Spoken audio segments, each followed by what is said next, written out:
Si Dina at ang Prinsipe. Noong unang panahon, may isang dalaga na sa taglay nitong kagandahan, nabibighani ang lahat ng nakakita sa kanya.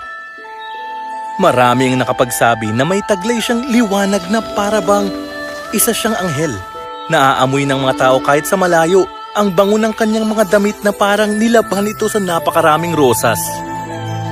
Sinasabi ng lahat na nakakausap niya na siya ang pinakamagandang boses sa buong mundo. Siya si Dina. Anak siya ng tagagawa ng pabango. Isang araw, napadaan doon ang prinsipe ng buong kaharian at nalanghap niya ang napakabangong amoy ng rosas na agad na nakapagpatigil sa kanya.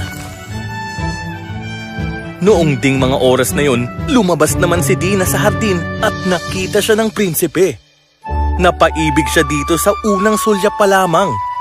Umuwi siyang walang ibang nasa isip kundi si Dina at wala ng iba pa. Mahal, anong nangyayari sa anak natin? Kailangan natin siyang kausapin. Kaya naman pinuntahan nila sa kwarto ang kanilang anak. Anak, ano bang nangyayari sa'yo?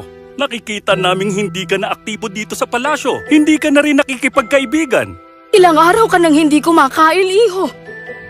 May problema ka ba? Sabihin mo naman sa amin, anak. Patawarin niyo po ako, ama, ina, pero hindi ko maalis sa isip ko ang anak na tagagawa ng pabango. Hindi siya prinsesa, pero siya ang pinakamagandang babaeng nakita ko sa buong buhay ko. Mahal na mahal ko na po siyang talaga. Ano naman kung hindi siya prinsesa? Kung mahal mo siya, ipapatawag ko agad ang tagagawa ng pabango para humingi ng permisong magpakasal sa'yo. Talaga po? Salamat po, ama. Teka, sandali! Ano yun, mahal ko? Alam kong pwede tayong humanga sa kagandahan ng isang tao. Pero may mas importante pang bagay bukod dito. Kung sakali bang mawala ang kanyang kagandahan, mamahalin mo pa rin ba siya, anak?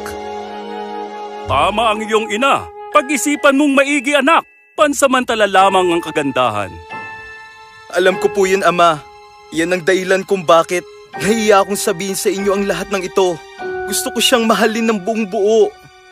Kung ganon, maghintay ka ng 1 taon. Umalis ka at maglakbay. Mamuhay ka na para bang hindi mo siya nakilala. Huwag mo siyang banggitin kahit na kanino. At kung mahal mo pa rin siya pagkalipas ng 1 taon, ipapakasal ko na kayong dalawa, iho. Sige po, ama. Gagawin ko po.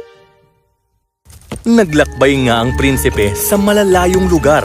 Namuhay siya na parang hindi niya kailanman nakilala si Dina. Hindi niya ni minsan binanggit ang pangalan nito. Pero gayon paman, mahal pa rin niya ang dalaga. Pagkalipas ng 1 taon, agad na nagpadala ang hari at reyna ng sulat ng paanyaya sa tahanan ni Dina para pakasalan nito ang prinsipe.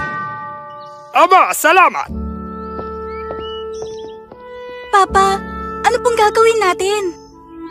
1 taon ka nang hinihintay ng Prinsipe, Dina. Matalino at matapat ang ating prinsipe. Totoong iniibig ka niya. Pero paano po kung mapahamak siya ng dahil sa akin? Magtiwala ka sa puong may kapal. Magtiwala ka sa buhay na ibinigay sa'yo, iha. Kung ganun, sasabihin natin sa hari na mananatili ako sa palasyo ng buong araw. Pero uuwi po ako dito pagsapit ng gabi. Sige, ako nang bahala. Pumunta ang ama ni Dina sa palasyo. Ibinahagi niya ang kagustuhan ni Dina sa mahal na hari. Mahal na hari, ikinagagalak namin tanggapin ang iyong imbitasyong kasal. Pero may isang kondisyon ng anak ko bago siya pumayag. Sa pagtira niya dito, mananatili siya sa buong araw sa palasyo. Pero papayagan niyo siyang umuwi sa bahay tuwing gabi. Sa totoo lang, mukhang kakaibang hiling niyo, Ginoo. Ngunit kung papayag ang aking anak, sige, hahayaan kong gawin nilang mag-asawa ang gusto nila. Naganap nga ang isang napaka-ingranding kasalan. Masayang-masaya silang dalawa.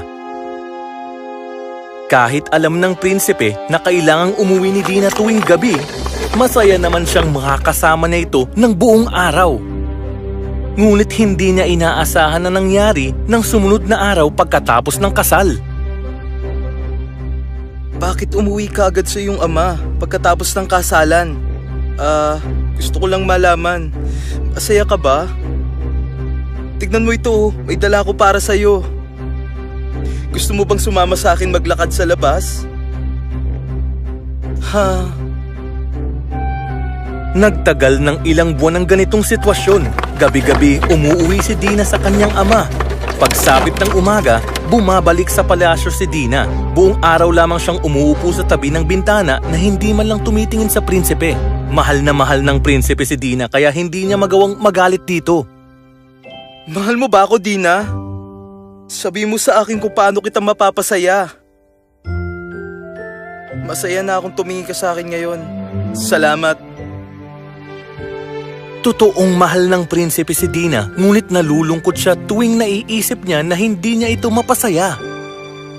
Isang araw habang naglalakad siya sa kanilang hardin, nakasalubong niya ang kanyang kaibigang hardinero.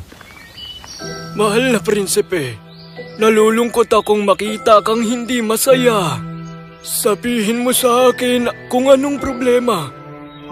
Hindi ko na alam ang gagawin ko, John. Walang araw na hindi umuwi si Dina sa kanyang ama tuwing gabi. Pagdating niya ng umaga, hindi niya ako kinakausap o tinitignan man lang. Mahal ko siya pero hindi ko alam kung paano siya pasasayain. Anong gagawin ko? Meron akong bagay na makakatulong sa'yo. Dalhin mo ito, mahal na prinsipe. Ihalo mo sa tubig ang laman ng pulang bote. Kapag ininom mo ito, maglalaho ka at walang sino man ang makakakita sa iyo. At kung gusto mong bumalik sa dati, uminom ka naman ng tubig na hinaluan nitong laman ng berdeng bote. Huwag mong kakalimutan ng sinabi ko sa inyo. Maraming salamat, John.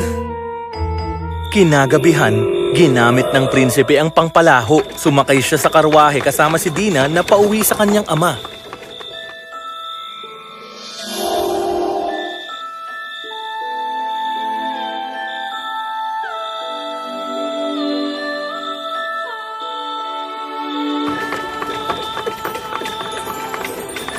Kawawa ka naman.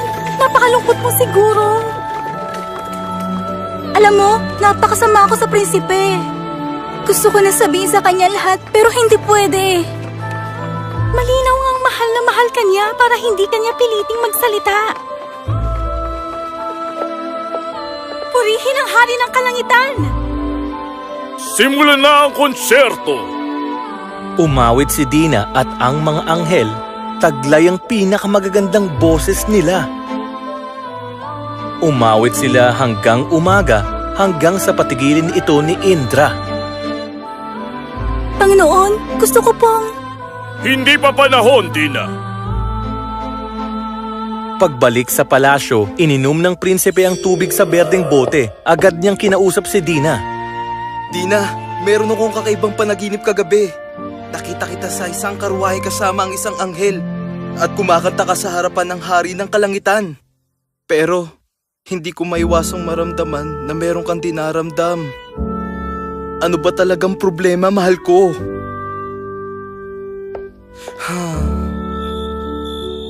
Nang gabi ding yun, muling nagpalaho ang prinsipe at sumama kay Dina pauwi sa kanyang ama. Naghihintay sa kanya ang anghel at ang gintong karwahe. Mukhang higit na mas malungkot ka ngayon kaysa dati, Nakikita ko naghihirap ang prinsipe. At wala akong magawa para tulungan siya ngayon. Mahal mo ba talaga siya, Dina? Higit pa sa buhay ko. Pero hindi ko pa rin ito masabi sa kanya. Sandali pa at nakarating silang muli sa palasyo ng kalangitan. Nang gabing yun, napuno ng magagandang dekorasyon at diamante ang bulwagan ng kalangitan. Sa gitna nito, naroon pa din ang malaking sulo katulad ng nakaraang gabi. Purihin ang hari ng kalangitan! Simulan na ang konserto! Umawit muli si Dina at ang mga anghel. Ito na yatang pinakamagandang boses na pwede mong marinig. Umawit sila hanggang umaga, hanggang sa patigilin ito ni Indra. Panginoon, kasi po... Hindi pa maaari, Dina. Pagbalik sa palasyo, ininom ng prinsipe ang tubig sa berdeng bote, muli niyang kinausap si Dina. Dina, nanaginip ako ulit ng kakaibang panaginip kagabi. Nakita kita na sa isang karwahe kasama ang isang anghel at kumakanta sa harapan ng hari ng kalangitan. Pero napakalungkot mo, malungkot para sa isang taong mahal mo. Bakit ka malungkot, mahal ko? Ikinagulat ito ni Dina. Matsagang nag-antay ang prinsipe at sa wakas, nagsalita na rin si Dina. Totoo bang napanaginipan mo to lahat? Parang ganun na nga. Mahal kita, Dina. Sabi mo sa akin ano bang nagpapahirap sa'yo. Kung talaga mahal mo ako, huwag mo na ako susundan ngayong gabi, naintindihan mo? Sige, ikaw ang masusunod. Nang gabing iyon, hindi nga sumabay ang prinsipe kay Dina. Sumakay silang muli sa gintong karwahe. Dina! Kinausap mo ba talaga siya ngayon? Oo. Alam mo bang ibig sabihin nun? Bahala na. Nang gabing iyon, umawit sila ng buong gabi sa palasyo sa kalangitan. Kinaumagahan ng patigilin ni Indra ang konsyerto. Panginoon, ano po? Hindi pa! Nakipag-usap ako sa kanya. Ano? Kahit alam mong... Na kapag kinausap ko ang asawa ko, bago pa man magkaapoy ang sulo sa pag-awit ko, mawawala ang kagandahan ko at kabataan ko. Oo! Pero ginawa mo pa rin? Mahal niya ako at mahal ko din siya. Hindi ko na kayang nakikita siyang nahihirapan. Mas maigi pang mawala ang iniingatan kong ganda at iwanan niya kesa naman magkasama kami pero nasasaktan ko lang siya. Kung ganon, sige. Pagsapit ng umaga nang muling puntahan ng prinsipe si Dina, nakita niyang nasa sulok ito at hindi humaharap sa kanya. Tinawag niya ito. Dina? Humarap si Dina. Iba na ang itsura at hindi na tulad ng dati. Wala na ang kislap sa kanyang muka at puno na ito ng peklat. Patawarin mo ko. Nasa ilalim ako ng sumpa na kapag kinausap ko ang asawa ko, bago maapuyan ang sulo sa aking awit, mawawala ang aking kagandahan. Ngunit hindi ko kayang saktan ka na matagal. At ngayon, heto na ako. Sa wakas, kinausap mo din ako. Nagawa mo talikuran ng kagandaan mo para lang sa pag-ibig mo sa akin, Dina. Hindi na nagbago ang tingin ko sa'yo. Mahal kita! At mananatili kang pinakamagandang babae sa aking paningin. Ito ang apoy ng tunay na pag-ibig na marunong magsakripisyo. Hindi nagtagal, bumalik sa dati si Dina. Dina, nagbalik ka na! Patawad dahil nasaktan kita. Ngayon, hinding-hindi na kita iiwan kahit kailan.